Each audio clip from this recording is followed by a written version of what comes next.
প্রিয় বন্ধুরা, সবাইকে স্বাগতম। আজ আপনাদের দেখানোর চেষ্টা করব মেশিন লার্নিং এ ডাটা সেট গুলো কিভাবে প্রসেস করতে হয়, মডেল এপ্লাই করতে হয় এবং মডেলের যে রেজাল্ট গুলো ওভাবে কিভাবে শো করতে হয় ওগুলো দেখানোর চেষ্টা করব। তো এখানে আমি স্টেপ বাই স্টেপ আপনাদের দেখানোর একটা গ্রাফ আকারে দেখাবো এবং পরবর্তী ভিডিওর মাধ্যমে ডিটেলসে দেখানোর চেষ্টা করব। তো এখানে প্রথমেই দেখতে পাচ্ছেন যে ইম্পোর্ট নেসেসারি লাইব্রেরি।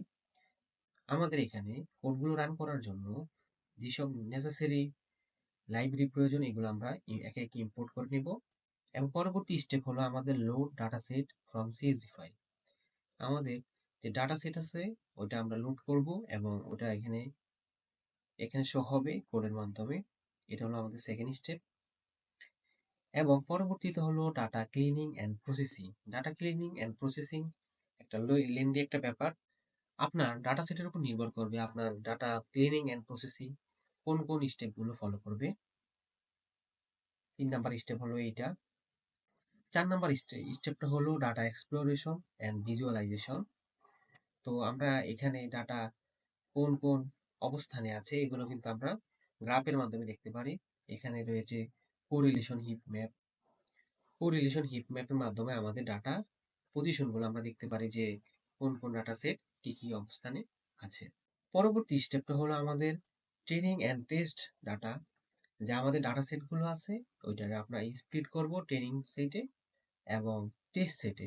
যে ট্রেনিংয়ে আমরা রাখবো 80% বা 20% টেস্টে। তো আমরা চাইলে কে ফোল্ড করতে পারি, যে 20-20 করে রাখতে পারি এবং টেস্ট করতে পারি। কে ফোল্ড ইউজ করতে পারেন। আমরা সিমিলারলি সবাই 80% বাই 20% রাখি বা 70% বাই 30% আপনারা রাখতে পারেন টেস্ট এবং ট্রেনিং এর জন্য।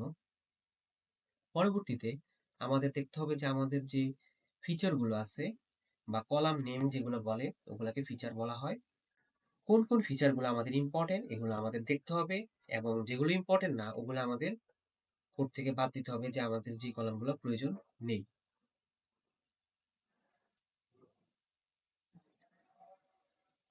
এবং এখানে দেখতে পাচ্ছেন আমাদের যে ফিচারগুলো আছে এগুলোর ইম্পর্টেন্স এখানে শো করতেছে।